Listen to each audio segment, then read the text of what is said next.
आप देख रहे हैं एफएम एक्सप्रेस न्यूज़। मैं आपके साथ मोइनुद्दीन।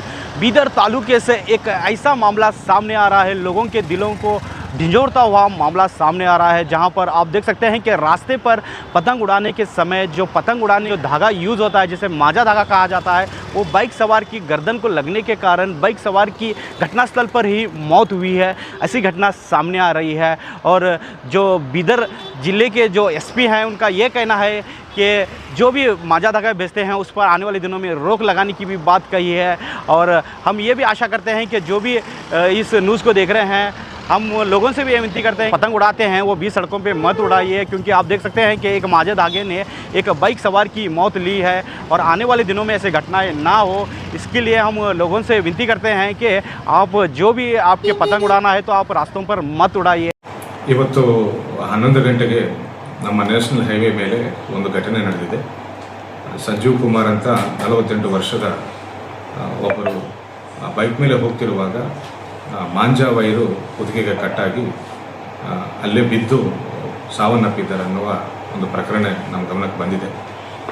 ಅವರು ಬೈಕ್ ಮೇಲೆ ಹೋಗ್ತಿರುವಾಗ ಆಗಲೇ ರೋಡ್ ಮೇಲೆ ಬಿದ್ದಿದ್ದ ಒಂದು ಮಾಂಜಾ ವೈರು ಅವರ ಕುತ್ತಿಗೆಗೆ ಸುತ್ತಿಕೊಂಡು ಅಲ್ಲೇ ಬಿದ್ದು ಕಟ್ಟಾಗಿ ಅಲ್ಲೇ ಬಿದ್ದು ಸಾವನ್ನಪ್ಪಿದ್ದಾರೆ ಅಂತ ಗೊತ್ತಾಯಿತು.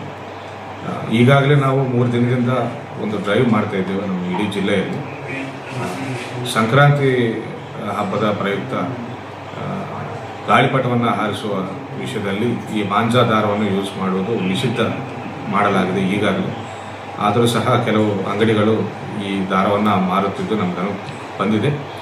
2-3 ಕಡೆ ನಾವು ಸೀಸ್ ಮಾಡಿದ್ದೆವು ಕೂಡ.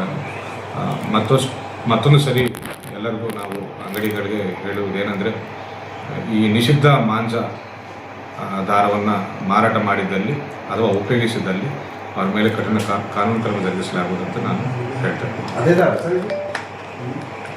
48 ವರ್ಷ ಇವರು ಲಾರಿ ಕ್ಲೀನರ್ ಆಗಿ ಕೆಲಸ ಮಾಡ್ತಿದ್ದಾರೆ ಅಂತ ಗೊತ್ತಾಯಿತು. ಅವರು ಒಂದು ಹಾಸ್ಟೆಲ್ಗೆ ಹೋಗಿ ಮಕ್ಕಳನ್ನು ಕರೆಕ್ಟ್ ಮಾಡ್ಕೊಂಡು ಬರಬೇಕಂತ ಹೋಗ್ತಾ ಇದ್ದಾರೆ ಅಂತ ಗೊತ್ತಾಯಿತು. ಗಮನಕ್ಕೆ ಬಂದಿಲ್ಲ. और खबरों के लिए देखते रहिएगा आपका अपना चैनल एफएम एक्सप्रेस न्यूज़, आपकी आवाज़ हमारी पहुंच, क्योंकि सवाल है देश की जनता का।